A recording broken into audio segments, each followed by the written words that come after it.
Get ready.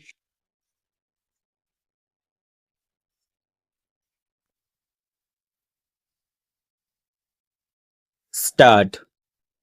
On behalf of the government and the people of India, I extend a most cordial welcome to all of you.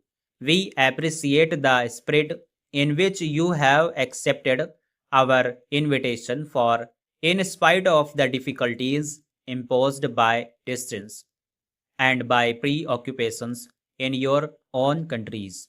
You have responded to our call. I also wish to place on record my thanks to UNESCO for having acceded to our request to hold its first Asian seminar in our country, and I extending to us assistance and cooperation in all possible ways. You have met here today to discuss what is perhaps the most important and vital problem for all Asia. The welfare, progress, and prosperity of any state depends upon the quality of its citizens, and this in turn depends upon the education which molds their character and shapes their thoughts. A sound system of education is important for all countries. It is still more important for the countries of Asia. Here, we are witnessing a new awakening after centuries of slumber and inactivity.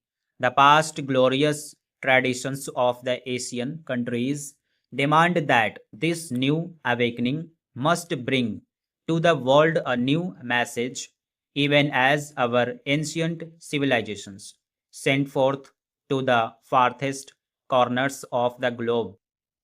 For Asia gave to the world its religions, philosophies, cultures, and civilizations. The challenge of our ancient traditions and the spiritual poverty of our immediate past both require from the peoples of Asia an exceedingly great effort for the reconstruction of their lives in all spheres. This involves a basic reconstruction of our modes of education, for without such education we cannot fulfill our hopes.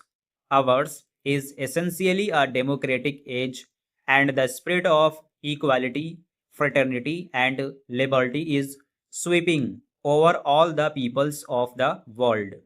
The Asian countries must reconstruct their polity and their society in conformity with this spirit. It is universally recognized today that education of the future citizens is one of the prime duties of the state. On such education depends our prosperity and welfare. Of even greater urgency is the problem of educating the adult population.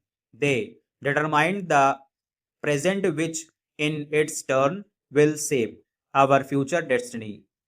Education of the future generations can only be planned if the present generation recognizes the importance of such education. Material prosperity or spiritual welfare cannot be achieved unless the citizen of today accepts the challenge. When we contrast the demands which democracy makes upon citizens of a state with the actual condition of education in the different countries of Asia, the picture is one of grave and anxious concern.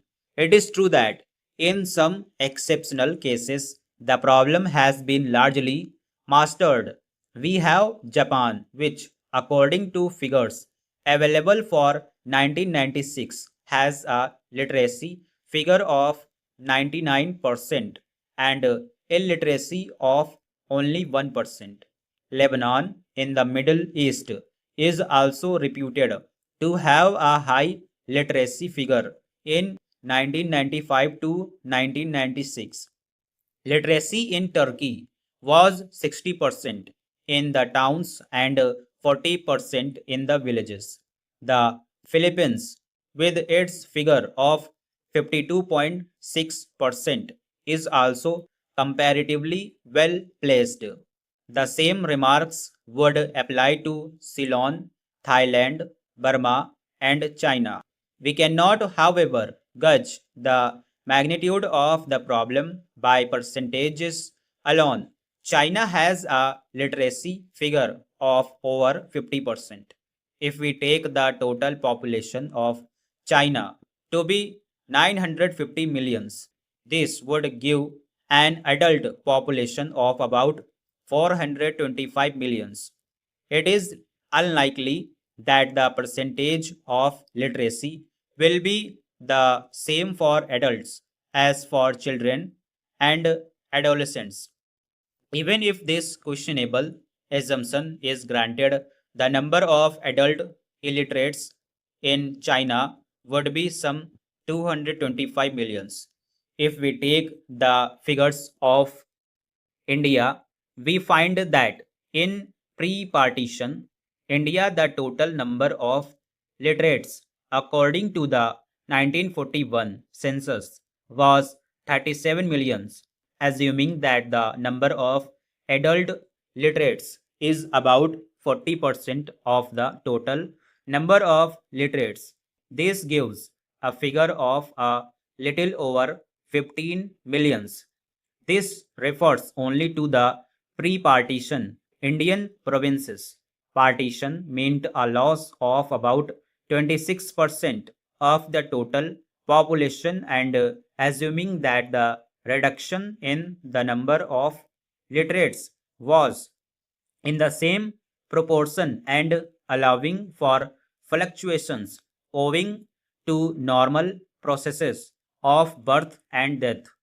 We may put the figure for adult literates in the Indian provinces after partition at roughly 11 millions.